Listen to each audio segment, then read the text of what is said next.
Hi, I'm Hal Roberts. This is Bridge City News. Here's some of the top stories we've been following. The federal government is sending the troops to BC to help with evacuation efforts as the province deals with mudslides and massive flooding. The humanitarian aid group Samaritan's Purse is also helping in BC by setting up a 200-bed evacuation shelter. And a teenager who shot and killed 2 people during riots in Wisconsin in 2020 has been acquitted. Your nation, your province, your southern Alberta. From the heart of Lethbridge, it's Bridge City News with Hal Roberts. Thanks so much for joining us. Prime Minister Justin Trudeau said military helicopters have been deployed and 120 soldiers are now on the ground in Abbotsford, BC. Around 1,000 people trapped in Hope were able to leave Thursday night, but an estimated 17,000 remain out of their homes as evacuation orders cover some 6,900 properties. The RCMP says search efforts are continuing around the site of a landslide near Lillooet, where a woman's body was recovered this week. BC's Public Safety Minister Mike Farnworth says limited access is slowly being restored along some highways as the province continues to deal with massive mudslides and flooding. One of the things that we have been working on is obviously a traffic plan, and it's very much dependent on how roads are being cleared and being made available to reopen. And so what we want to do is obviously different from COVID, where it was restricting people from going from one health authority to another. The situation in this case is that as roads are repaired, in many cases it will be through limited access. So it may be single lane or alternating traffic, and obviously we want to ensure that the priority is for commercial vehicle essential traffic, and so that restrictions would be put in place at those particular locations. Now, the folks with Samaritan's Purse are also helping those in BC dealing with all of the devastation. The Christian relief organization is operating a 200-bed evacuation shelter similar to the facility that was set up for fire evacuees this past summer. Part of Abbotsford is still underwater from the flooding from the Fraser River. Now, Frank King, Media Relations Manager with Samaritan's Purse, says disaster relief teams are fully equipped to provide help where it's needed the most. We've got specially equipped disaster relief unit tractor trailers that are fully stocked with safety equipment and with recovery equipment. And what will happen is once the roads are actually open and once the water has receded, we'll be working with BC emergency management officials to see, where are we needed, and so once we're invited to go somewhere, because we want to make sure we're invited, we just don't want to come in there and force ourselves on people. So once we're invited, we'll head to wherever those places are, and then we'll start working particularly through local churches to get together volunteers. When those volunteers come to us, we'll equip them with safety and disaster recovery equipment. We'll organize them into teams under an experienced leader, and then we'll start asking people to phone in with their requests for help. And we'll always have a 1-800 number, because we have our own phone set up with these disaster relief units, so we'll get that number out. As folks phone in to ask for help, we will then start sending out those teams to start usually mudding out the basements and sometimes the main floors, tearing away insulation and drywall to above wherever the water line was, and also spraying all those houses for mold. That's a very important part of it too. And so we'll end up doing that. I would imagine, it's hard to say at this point because it's so early, but I would imagine that we may end up spending several months in BC, similar to what we did in southern Alberta after the 2013 floods. King adds that the cleanup in BC could take quite some time, and donations are welcome to support the efforts. You can make a donation through the Samaritan's Purse website.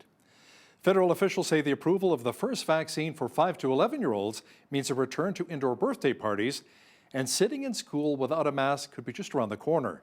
Health Canada approved the Pfizer Bioentech Pediatric drug, which has already been used to immunize around 2 million American children.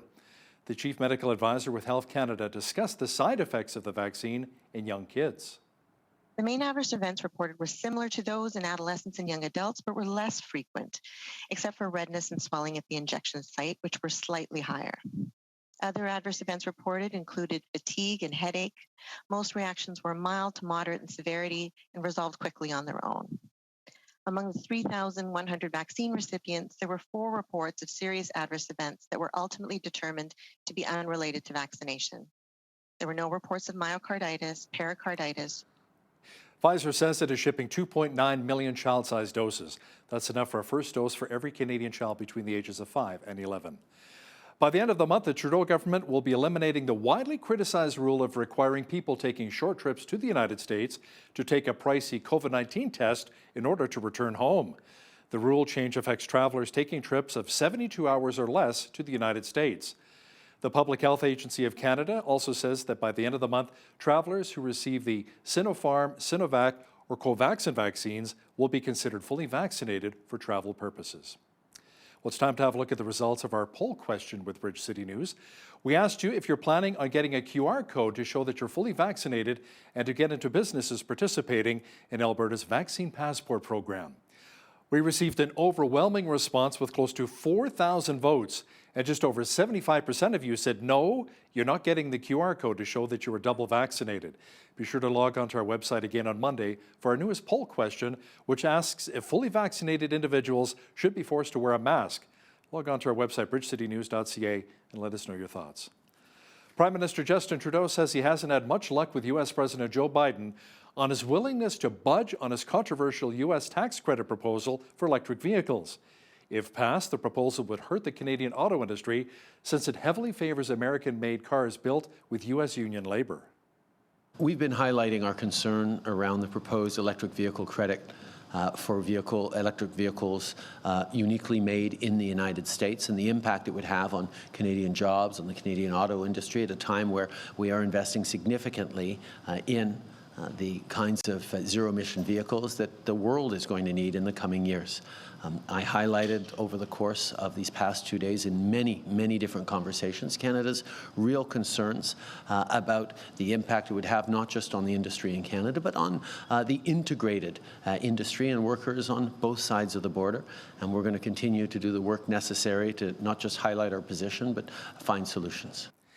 The Alberta government says it will be giving $11 million to support palliative and end-of-life care projects in the province. Officials say the new grant program will support all areas of care, including education, training, community support, and research. Health Minister Jason Copping says the new grant program is in response to a lot of feedback the government received about these programs. It builds off the $9 million in funding we have already committed for other initiatives to service providers, associations, and in community groups to advance palliative and end-of-life care. Some examples include more than $1 million to the Alberta Hospice Palliative Care Association to increase awareness of hospice palliative care, develop volunteer training resources, and bereavement supports for Albertans. Another $1 million for the government-sponsored palliative coverage program to cover the costs associated with pre-filling syringes for palliative clients, and $150,000 to Pilgrim's Hospice Society to advance community hospice care. Copping added that the province also eliminated co-payments for end-of-life drugs for palliative clients that choose to remain at home or in a hospice under the palliative coverage program. There appears to be more internal strife within the UCP caucus. Peter Guthrie, the MLA for Airdrie-Cochrane, sent a letter to Premier Jason Kenney saying UCP caucus members are being treated more like an opposition party. The Calgary Herald is also reporting that Guthrie allegedly accused the party and the Premier's office of meddling in local affairs, taking over ridings, and even improperly funding the convention fees of Kenney loyalists. Guthrie and other MLAs are also upset about a rule at the UCP weekend convention that says only the Premier can bring new business to the floor. Well, not a bad weekend is shaping up weather-wise, as we may be seeing above seasonal values both Saturday and Sunday. Jeanette Rocher is here now with a quick peek at the weather forecast. Jeanette, we saw some flurries earlier today, but we shouldn't be seeing much snow on the weekend? You know, it kind of came out of nowhere, didn't it? But thankfully, it didn't last long. And no, we shouldn't be seeing any more snow in the forecast this weekend, as we are going to be heading back into above average temperatures for this time of year. We might even see some double digits coming up in the next few days. I will have more details about that coming up later on in the show. Looking forward to it. Thanks so much, Jeanette. The Lethbridge Soup Kitchen has faced recent financial struggles, and for a while, there was a thought that the kitchen would have to shut down. The kitchen doesn't rely on government funding to stay afloat. As of late, generous donations from the community have allowed the Lethbridge Soup Kitchen to stay open and pay for expenses. These donations total over $40,000 from businesses and organizations here in our community. The executive director of the kitchen, Bill Ginther, says these donations will allow the kitchen to operate into December and potentially beyond. Now, having said that, it doesn't mean that we are now, completely in the clear. There's always expenses that we have that we don't anticipate. But our biggest thing for us is that we want to continue providing meals for those in need. And we're the only group in the city at this point that's doing that. We do 3 meals a day, 7 days a week, and we are doing between 6,500 and 7,000 meals every month. So there are folks that need us, and we want to make sure we're there for them. Ginther adds that the soup kitchen needs around $20,000 to operate a month, and they're only receiving about half of that amount. If you want to donate to the Lethbridge Soup Kitchen, you can reach out to them directly. Well, as you've heard on Bridge City News, there was a recent peaceful demonstration at the University of Lethbridge by those concerned that the Lethbridge Faculty Association still does not have a contract with the university. President of the ULFA, Dan O'Donnell, says not having a new contract for such a long period of time can be quite damaging to the post-secondary institution. Whenever you have negotiations that have gone on as long as this, 500 days, we're getting close to 2 years. That brings uncertainty. I can understand that parents around the country, parents in Lethbridge, would sit and say, geez, I'm wondering if my kids should go to this university, or is there going to be trouble there? I mean, how are they going to resolve this? At the current rate of negotiations, I think it's a decade before we would actually reach a contract, and you can't run a university like that. Make sure you catch the full interview with ULFA President Dan O'Donnell and Jeanette Rocher coming up after Business News. The Digital Alberta Ember Awards are a way to encourage the growth of the tech sector here in our province. The awards highlight the best in Alberta's interactive and digital media landscape over the past few years. As Micah Quinn explains now, the awards are entering their 15th year. The chair of the Ember Awards Committee and a board member for Digital Alberta, Chris Hodgson-Bright, says the awards will be highlighted on social media, and there are 32 awards to be won across 5 categories. These categories include web and digital marketing, tech and innovation, up-and-coming talent, gaming, and individual nominations. 32 areas where we look at virtual reality. What are you doing there?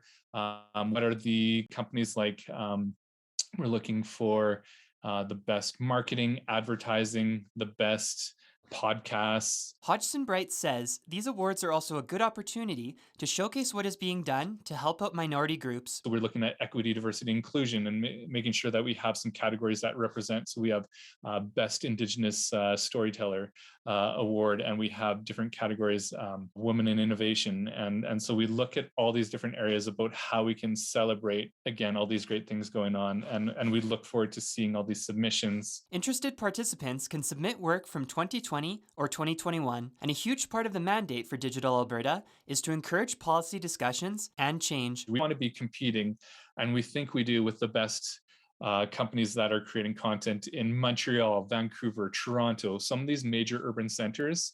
And we think that Alberta definitely has a strong role to play in this interactive digital media landscape. The deadline to apply for the 2021 Ember Awards is November 30th, and the winners will be announced in mid-January of 2022. For Bridge City News, I'm Micah Quinn. Former Humboldt Bronco Lane Matichuk skated in Surrey, BC recently, where he took part in an immersive neurorehabilitation program.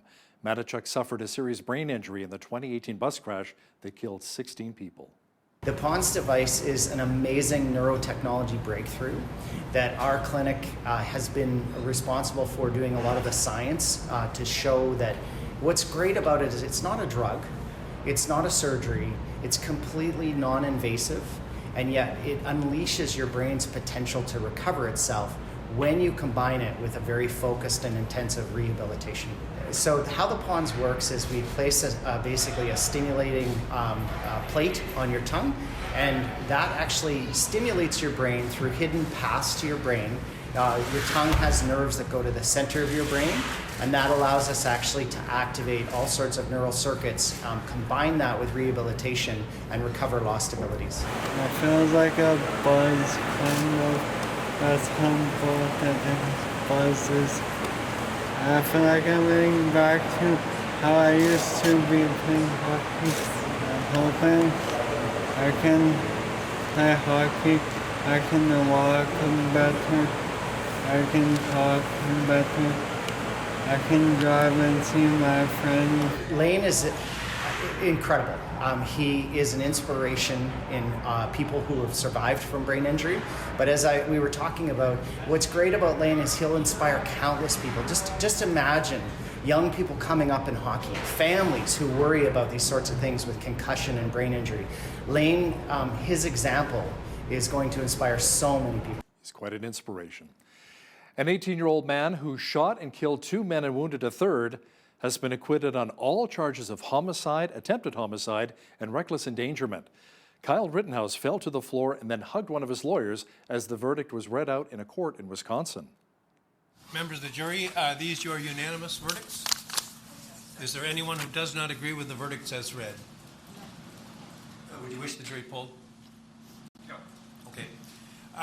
Okay, folks, your job is done, and we started just about 3 weeks ago, and I told you it could last 2 weeks and 2 days. This is 2 weeks. This is 3 weeks.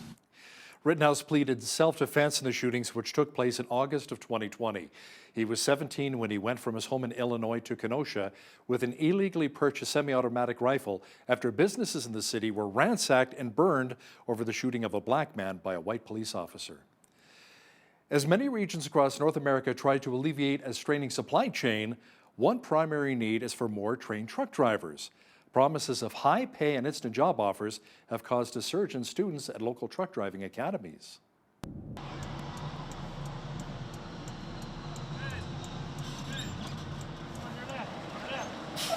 We train students that want to get their Class A driving license and their Class B driving license. And it's an exciting time to be a truck driver right now because there's so much demand for drivers. So our yards are busy and they're very vibrant with a lot of activity. The pandemic situation did have an influence on my decision. I would like to be in a job that's in high demand, and I could make a difference by getting people's goods from place to place, and also while having a stable job and salary. Everything in this country runs by truck at some point or another. And so you need truck drivers to move goods. We do not have enough human capital participating in this industry. And currently we're about 85,000 drivers short today. This is my first day on the yard, actually driving the truck. Oh yeah, I feel great, especially during the pandemic. You kind of helping the community out and you're making money at the same time. It's a win-win situation. You know, as we get closer to the Christmas holidays, there's been an even bigger need at food banks across North America. DoorDash is doing its part to help by offering its existing delivery platform technology to food banks for free to help reach those most in need. 6 out of 10 families who are food insecure in America, that's more than 8 million families, aren't coming to food pantries or soup kitchens to get the food that they need. So by having My Pantry Express partner with DoorDash, we're able to offer our neighbors an anonymous shopping experience as well as an anonymous delivery so that they can get the food that they need to thrive. They can choose if they want to pick up that order at a local convenient spot, or they can choose to have it delivered to them. Considering how much we love and know logistics at DoorDash, and we really saw an opportunity where we could partner. And the question was, how can we partner with food banks to ensure that no one's ever waiting in a line to receive their food? These are incredibly efficient deliveries. We all know food banks are efficient partners and efficient distributors of food. And so these dashers have the ability to pick up from one location and then distribute to several houses. I'm disabled, and it's hard for me to get around on public transportation. And DoorDash is very convenient for me. I just go onto the website and choose what I need, and then I place my order, and DoorDash delivers it. I think I would go hungry if there was no service like this. Helping those in need, that's definitely what it's all about. Well, we received a few light flurries today, but as for the weekend, not a bad one is shaping up. Full weather details are coming up. Well, we saw a little bit of snow today, but not bad considering we're almost 3 weeks into November. Jeanette Rocher is here now with a complete look at the long-range forecast. Jeanette, Mother Nature has kind of an odd game plan for next week. We may see values up to 16 degrees, then down to highs of only, 2 degrees? Yeah, Mother Nature does have a sense of humor, doesn't she? But you know, it's pretty exciting when you are seeing temperatures as high as 16 in November. We could see that as soon as this Monday. Into this evening, we're seeing partly cloudy skies with a southwest wind gusting to 50 kilometers per hour after midnight. Into tomorrow morning, we are looking at gusty winds up to 70, mostly in the morning. By the afternoon, that should clear up a little bit. Mix of sun and cloud tomorrow, high of 5. So we are getting back into the above seasonal values as we get into the weekend here. 9 degrees the high on Sunday, and then, like I said, on Monday, looking at those double digit up into the teens, 16 the high for Monday.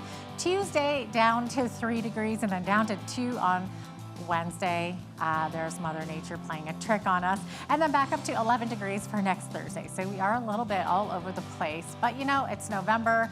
We're in double digits. We're seeing plus temperatures. I'll take it. Average high for this time of year, 3 degrees. Average low, -8, 16. That's where we were at back in 1939. And in 1985, we were at -26. Sun rose this morning at 7:50, and our sunset this afternoon 4:44 p.m. So we're just a little under 9 hours of daylight, right around 8 hours and 54 minutes. So on the West Coast, we are seeing a 30% chance of showers in Victoria, high of 9, 60% chance in Vancouver, high of 7 degrees. -5 in Edmonton, seeing flurries overnight and in the morning, should be clearing up by the afternoon. Calgary, high of 5 degrees. Both of those cities going to be seeing wind chill factors that are going to make it feel a lot chillier than what it is. Also some gusty winds, particularly in Calgary. Saskatoon's high tomorrow, -2 degrees. 1 degree the high in Regina, and 0 in Winnipeg with sunshine, sunny skies. That's what I'm trying to say. Again, wind chill factors in those prairie cities. Toronto, mix of sun and cloud, 7 degrees the high for Ottawa, and a mix of sun and cloud in Montreal tomorrow with a high of 4 degrees. All of these cities looking at winds around 20 kilometers per hour, 20 to 40 at times. So not too bad. Over to the East Coast we go as we see sunshine in Fredericton tomorrow. Same thing for Halifax. High of 4, by the way, in Fredericton. 3 degrees the high in Halifax. Charlottetown, 3 degrees the high. A mix of rain with some flurries there, and also some rain expected tomorrow in St. John's, Newfoundland, with a high of 8 degrees. So there you go. That is your forecast. Canada's big banks are donating hundreds of thousands of dollars to flood relief in British Columbia. Some have also made separate donations to groups including the BC SPCA, the United Way, BC Agriculture Council, and Food Banks BC. Now, beginning Monday and running through December 10th, most banks will also be accepting cash donations at their branches to support the BC Red Cross. The CEO for Flair Airlines says conditions for expansion for an ultra-low-cost carrier are fantastic right now. Stephen Jones thinks the growth of discount airlines will stimulate competition and help drive down prices for travelers. Edmonton-based Flair has 12 planes in the skies, while Lynx announced this week it'll launch routes next year as Canada's newest ultra-low-cost airline. WestJet and Air Transat have reached a deal that will allow travelers to book flights to Europe involving both airlines on a single ticket. Bags will also be checked through combined flights under the code share agreement for transatlantic travel. Under the arrangement, WestJet's code will be placed on Air Transat flights to select cities in Europe, while Air Transat's code will be placed on select WestJet flights here in North America. Now, here's a look at today's markets. The TSX was down 82 points on the day to 21,555. The Dow was down 268 points to 35,602. The S&P 500 was down 6 points to 4698, and the Nasdaq was up 63 points on the day to 16,057. West Texas Intermediate Oil was down $2.91 today to 76.10 US per barrel. Natural gas was up 16 cents to 5.06 US. Gold was down $13.21 on the day to 18.4574 US an ounce, and silver was down 19 cents to 24.62 US an ounce. Wheat is at $12.57 per bushel, barley's at $9.77, canola's at $22.79, and corn is at $10.71 per bushel. Live cattle were up 38 cents to 133.53. Feeder cattle were down 45 cents to 160.93, and lean hogs were down $1.35 to 73.75. The Canadian dollar was down slightly over the past 24 hours to 79.10 US.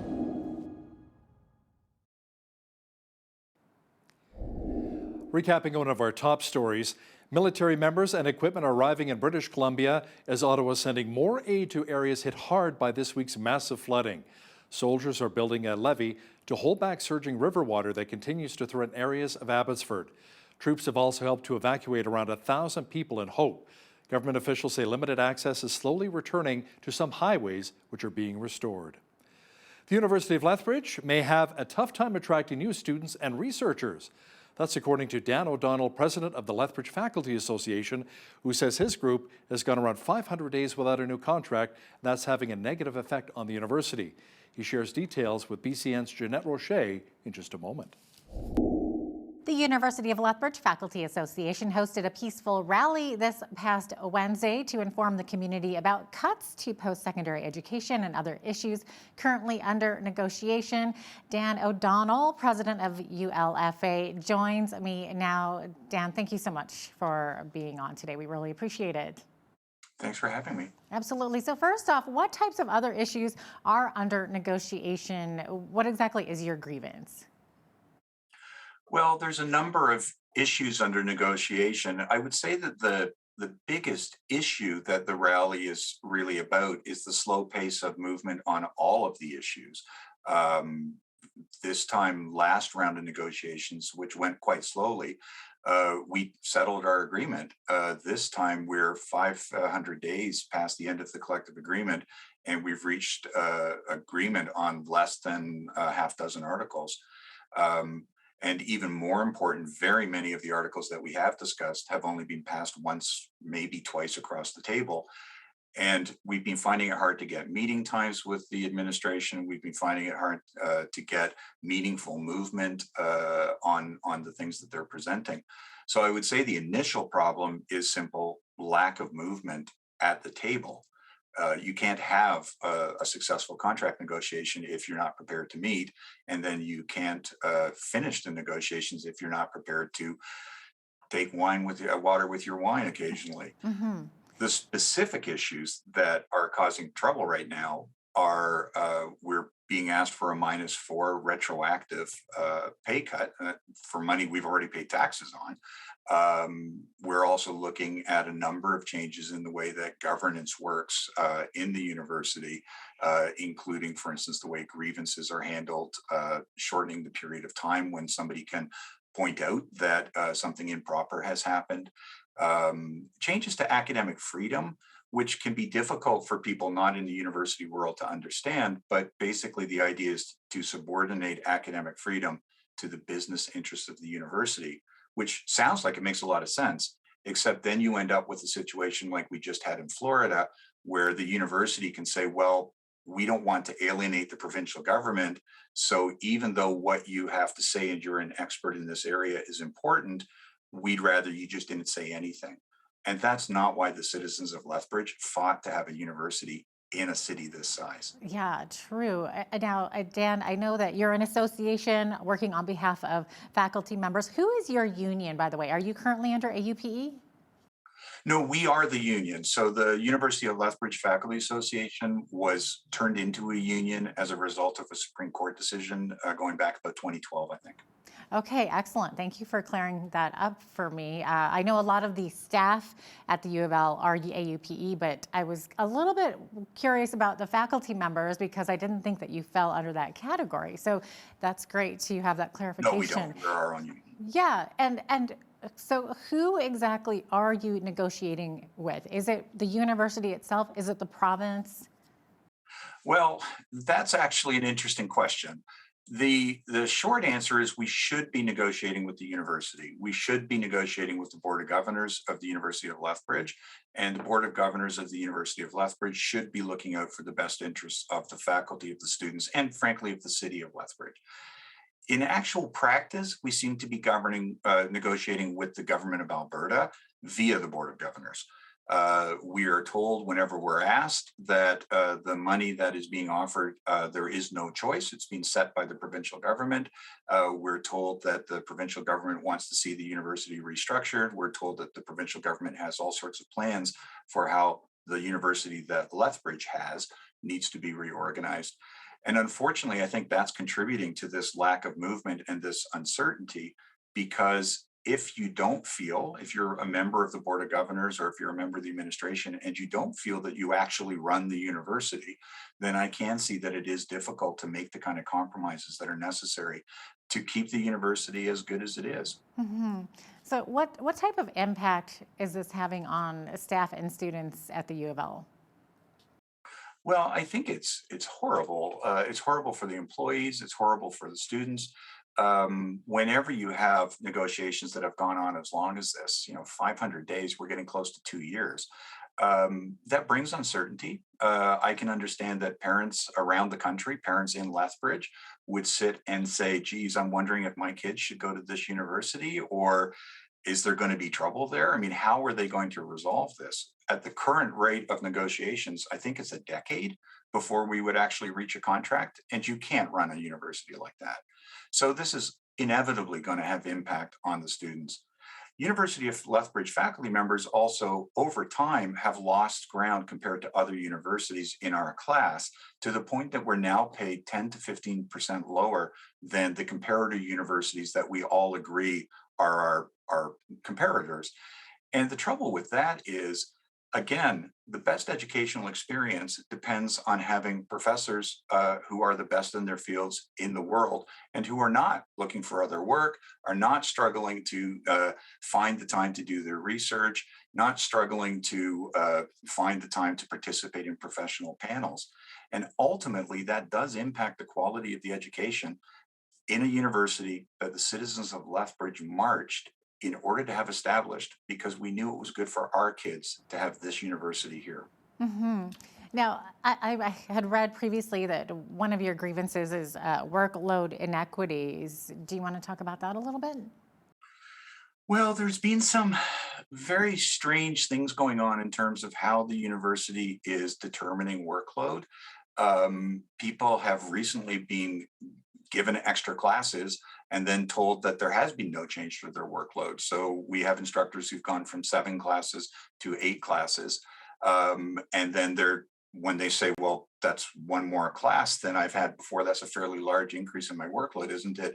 They're told, no, it's not. We're just rearranging all the other things that you do. And I think this can also be difficult for people who are not in the post-secondary education world to understand. When you're teaching at a university, there is no curriculum that you get from the province. There is no textbooks that you get that specifically say this is how we run the courses. The instructors that you get at a university are also the people who are making the knowledge that goes into those textbooks. And so when they say you're getting an extra course, what they're really saying is, we want you to spend less time on developing the material that everybody else is going to use to do that advanced work that the students need in order to go out into the workforce and work in the high-tech jobs, to work in the finance sector, all those places that require real knowledge of the cutting edge in the field. If you just start saying to people, I want you to teach around the clock and not spend any time either developing new knowledge or staying current with what's on in the field, then really what you end up with is a very different kind of institution. And that's inevitably going to devalue the degrees. True, and that definitely has an effect on students and students going out into the world, for sure. Not to mention the faculty not getting paid the extra compensation that they might need for the extra hours put in, right? So workload inequities was one. Was salary one of them as well? Well, the salary issue is really a problem. The province has asked the public sector generally to take rollbacks, retroactive rollbacks. There is some indication that the mandate has changed in the last month or so, but it began this round by saying that they wanted the public sector to take rollbacks. In the post-secondary sector, that has generally been -3. At the University of Lethbridge, they added an extra percent. So they asked us for -4. Unlike other universities, the U of A, other universities in the province, our board decided that they wanted that extra percent. And that's really very unfortunate, because the last time the government cut the University of Lethbridge's budget, this was about 5 or 6 years ago, the University of Lethbridge faculty were the only faculty in the province who agreed to a 1% rollback in order to help the university out. And the trouble is that compounds over time. So we gave up that 1%, however many years ago that now was, and that means we're losing over time. We've had zeros since then. There has been inflation in that time that adds to that. And now we're being asked for a bigger cut than at most other institutions in the province. And the result really seems to be a race to the bottom. And it just doesn't make sense for a city that's proud of its university to say, we'd really like to be known as the university that's the discount university, the place that pays its faculty less than elsewhere, so that you can have a so-so education as opposed to a better education somewhere else. Yeah, that makes sense. Absolutely. Maybe talk about the rally held on November 17th. What was the response from the community? Were they surprised that this was happening? I don't think so. We've been extremely gratified by the response from the community and from the students, because obviously when there's disruption at a university, that's going to harm the students. Faculty members are teaching because they love to teach. Students are there because they want to learn. Nobody wants to see classes disrupted. It's obviously something that would concern students. We've had great support from the student unions, great support from individual students. I just had a faculty member tell me that they had students requesting if they could be excused from class early to attend the rally. But we've also been really gratified by support from the Labor Council in town, the various unions, the PSAC, the Civil Servants Union was there, AUPE, our colleagues at the university, but also in the government were there. We've been discussing with the food workers. We've really had great support, letters of support from unions that couldn't be represented. It really has been just quite overwhelming.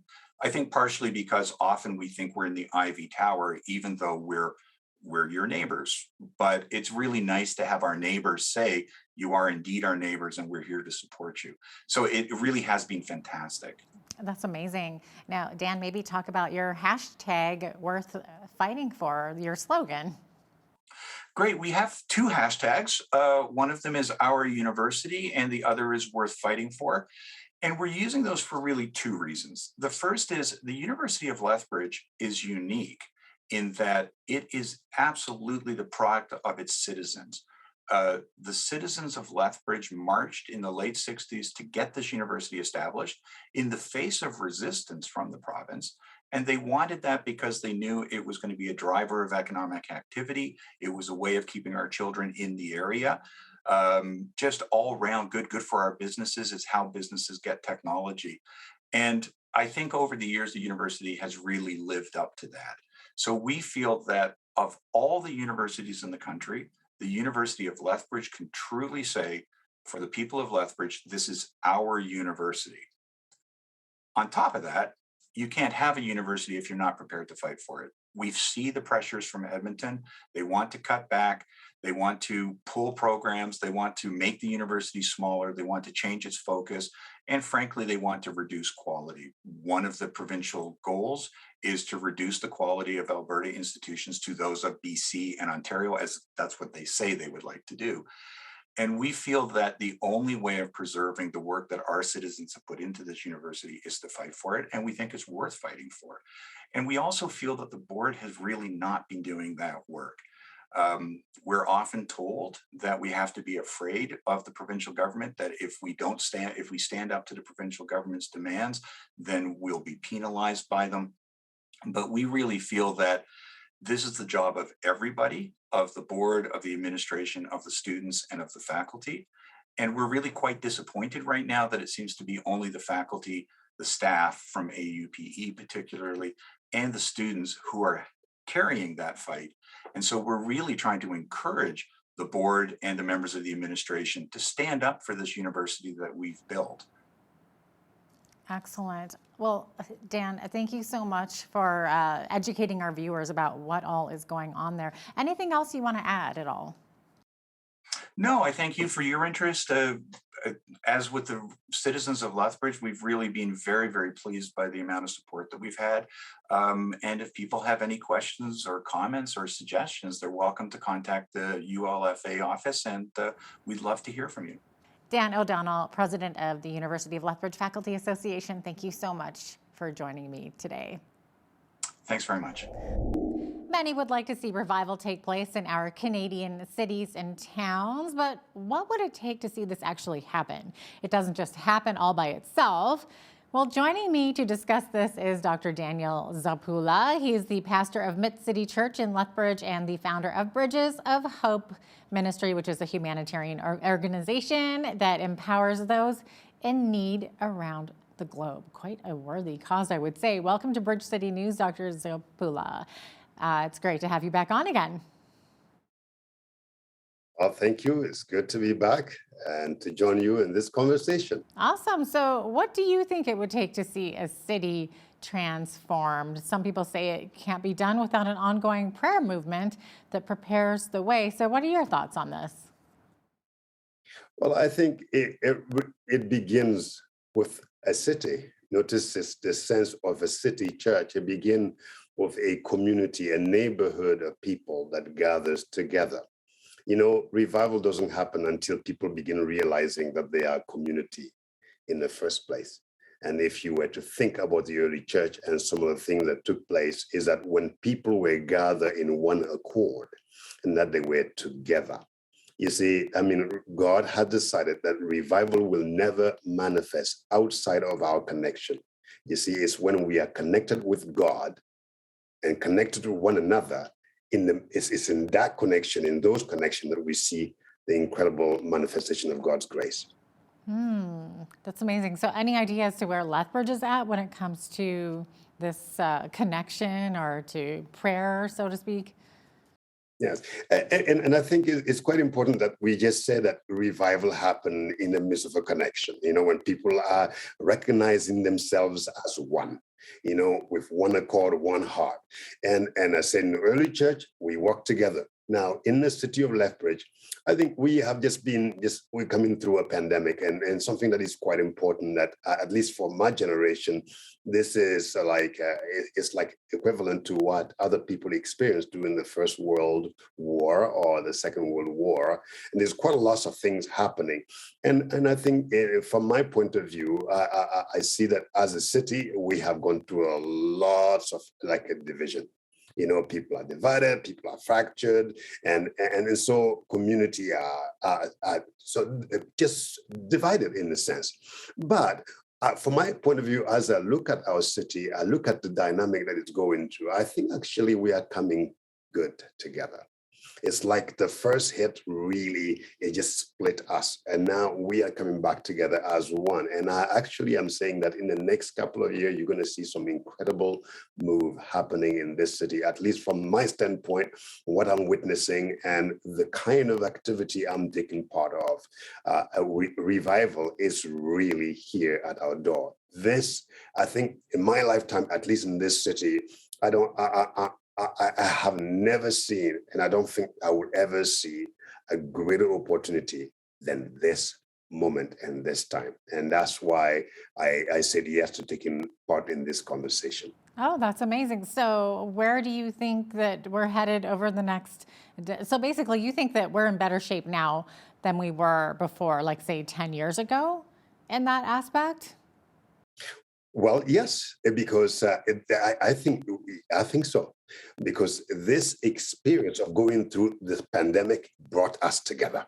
It made us realize that we actually need one another, that I need you, you need me, and we are brothers and sisters. And it is in that environment that I believe God will move. 10 years ago, you know, we are all complacent, building our own homes, building our own communities, building our own institutions. Now we are beginning to question what we have been building. Now we are wondering, are we building God's house, a glorious church without spot or wrinkle? And that question mattered more than the answer. And so right now, I am part of a group. I'm sitting on the board of the Lethbridge House of Prayer. Jennifer Thomas and her team, they are doing an incredible job. They're pulling people from all backgrounds together. And there's more prayer. We have, like, ladies and gentlemen participating in prayer, you know, prayer evenings. And we have people with burdens coming and seeking the Lord's help.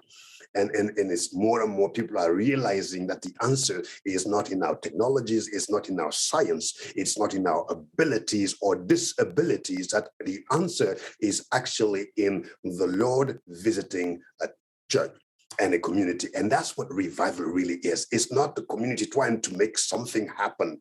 It's not, that's religion.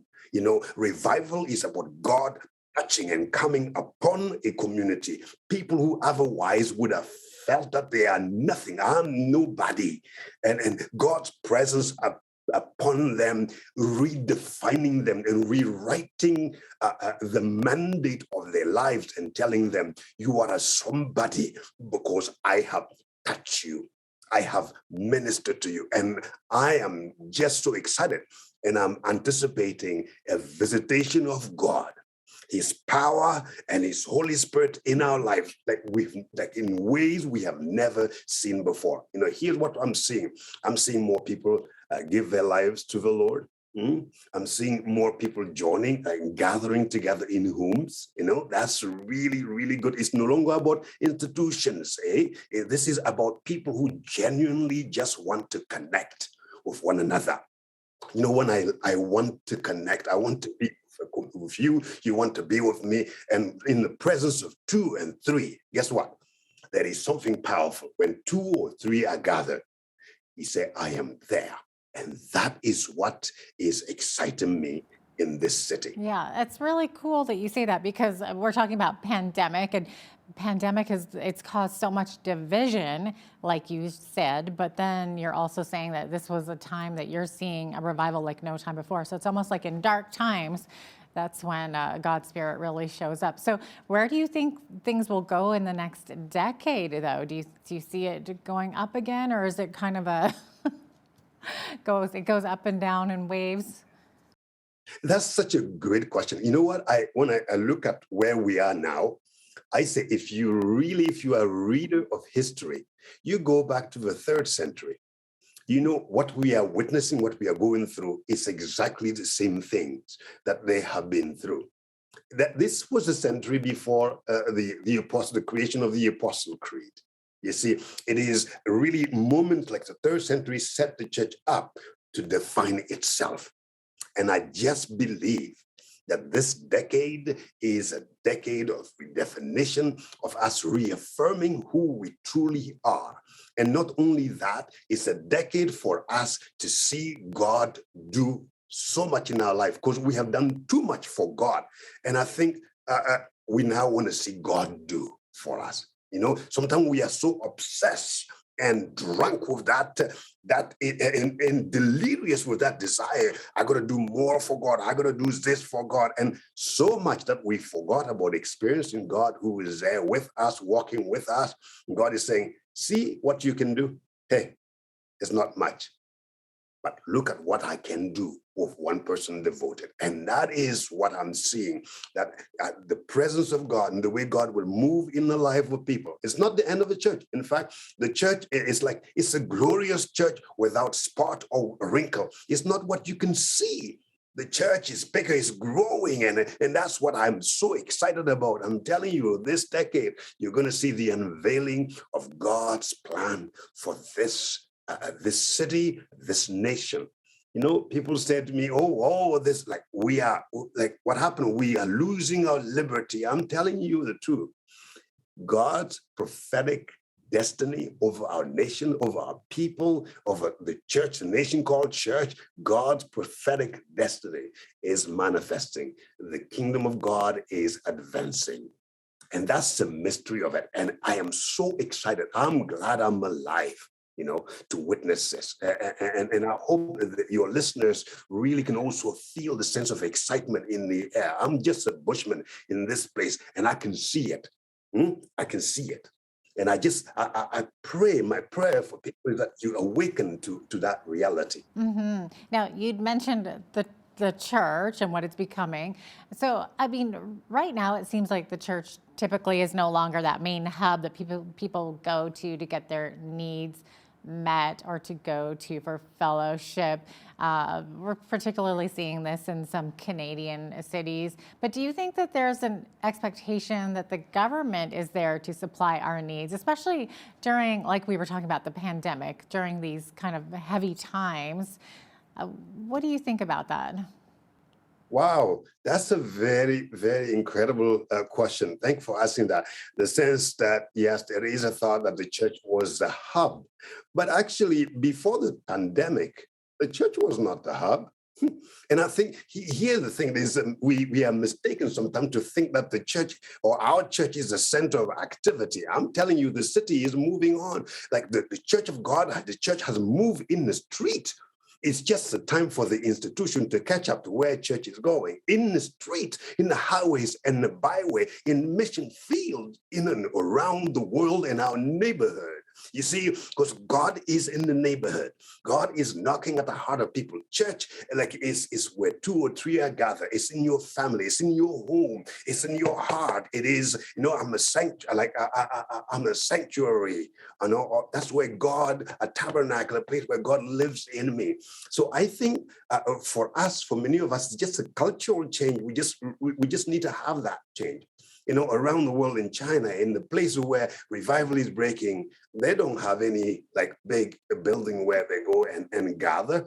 In Burkina Faso, in some of the neighborhood, like they are being attacked by jihadists, and the church is growing. It's incredibly advancing. And you know what? They're not gathering around building beautifully lush building of red carpet and people coming there and lifting their hand up. No, people are out there in the bush and they're encountering God, his angel, his power. Revival have hit the street. And that's what I'm saying. It's just about time for the church to really get out and be the church, because God is not coming. Jesus is not coming for a defeated church, for a shamed church. He's coming for a victorious church, a church without spot, without wrinkle. And I'm so glad to be a leader in this church, looking at Jesus, who is a shepherd of us all. So I'm excited. My sister, what a great question.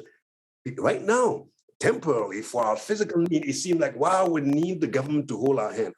We have realized the government brought a few dollars and there's no money anymore. I don't particularly think that people are really necessarily looking really more and more to government for their solution. You know what's happening? As a result of a business, of revival, is that people are starting new business. Whenever revival hit, churches grow, business thrive, people are taking initiative locally and continentally, transcontinentally. You see, whenever revival hit, people are using business as a mission. People are creative. There's the ingenuity in us that is like that alive. Something just flip, just on again. We are back online. Business, is so good. New businesses are starting.